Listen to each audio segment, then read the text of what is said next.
ओम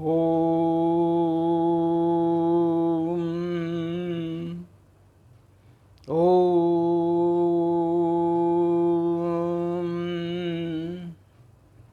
ओम।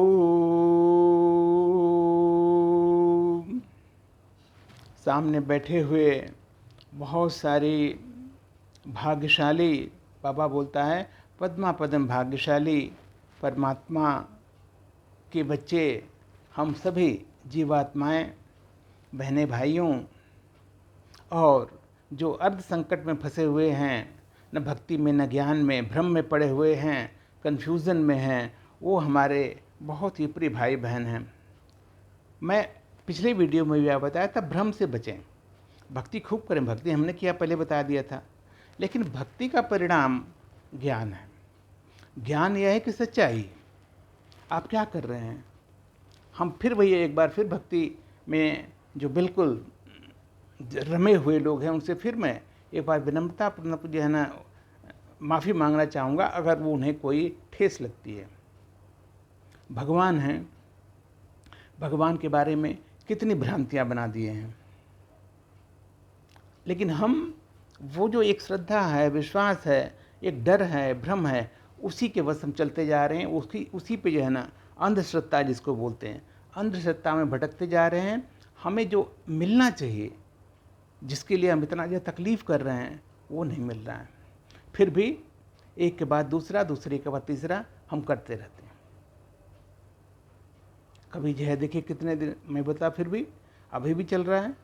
भक्ति में जो है इतना जब व्रत करिए, इतना उपवास कीजिए, चढ़ाई चढ़िए, इतना नियम करिए, अनुष्ठान करिए, फिर उसका परिणाम क्या हुआ? आपने कर लिया, नहीं हुआ।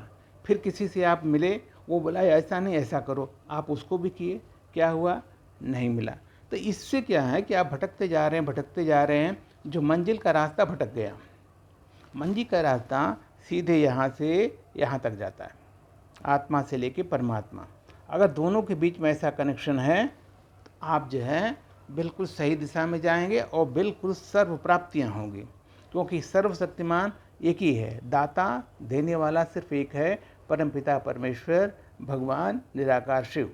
बाकी सब हम सब जो है ना उसके जो है ना अधीन हैं।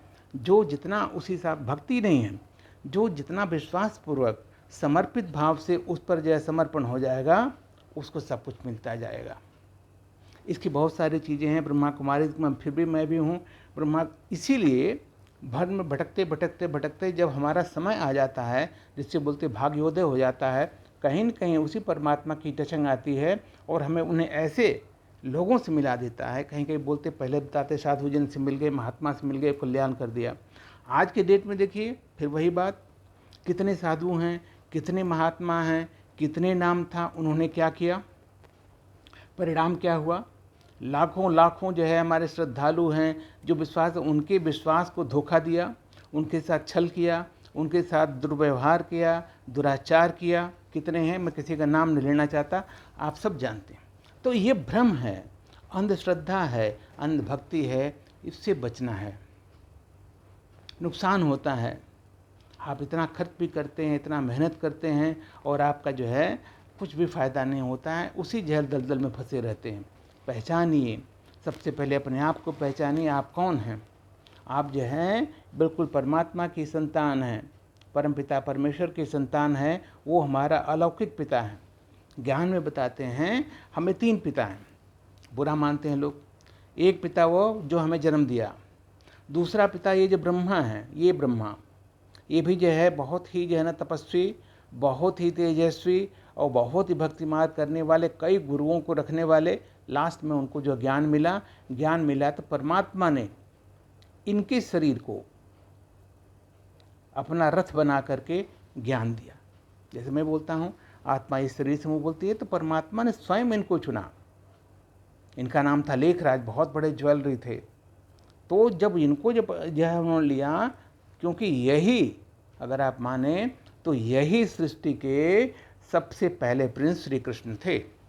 84 जन्म लेते लेते इस जन्म में जो अभी कहा जा रहा है ये पुरुषोत्तम संगम युग है, कलयुग का अंत और सतयुग का आरंभ। इस बीच के जो युग है 100 वर्ष का करीब, इसको पुरुषोत्तम संयोग कहते हैं। कल्याणकारी युग है, वरदानी युग है, क्योंकि जो गीता में कहा गया है युगों युगों के बाद परमात्मा जब धर्म की ग्लानि हो जाती है, दुराचार, दुर्व्यवहार और बहुत सारी हिंसा जब बढ़ जाती हैं, तो परमात्मा यहाँ पर इस पृथ्वी पर अवतरित होते हैं। तो वही समय चल रहा है। परमात्मा परमपिता परमेश्वर शिव इस धरती पर पधार चुके हुए हैं, क्योंकि आप देख रहे हैं कि इस समय कलयुग में कितनी सब चीज़ अति हो गई है। हर एक चीज़ का दुर्व्यवहार, दुर्व्यवहार, छोटे बच्चे से लेकर के बूढ़े तक सब जो है असुरक्षित है।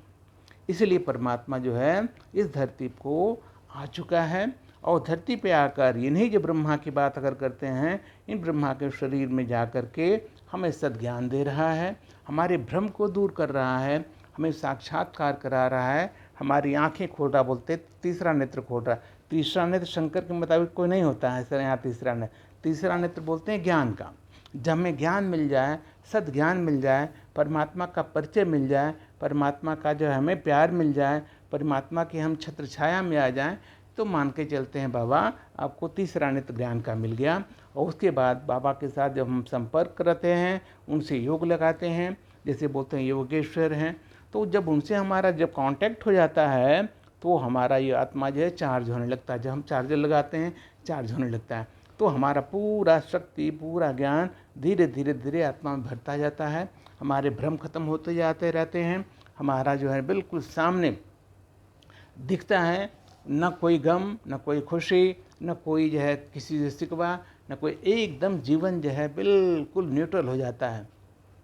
पहले वाला सब खत्म, आगे वाला खत्म, न कोई चिंता, न कोई फिक्र, सिर्फ एक परमात्मा हमारा परमपिता परमेश्वर, मैं इसकी छत्र छाया में हमारा जो है बिल्कुल समर्पित, जो कुछ भी कर रहा है परमात्मा कर रहा है, बिल्कुल अच्छा कर रहा है, कोई दुख नहीं, कोई तकलीफ नहीं, कोई चिंता नहीं, एकदम मस्त जीवन।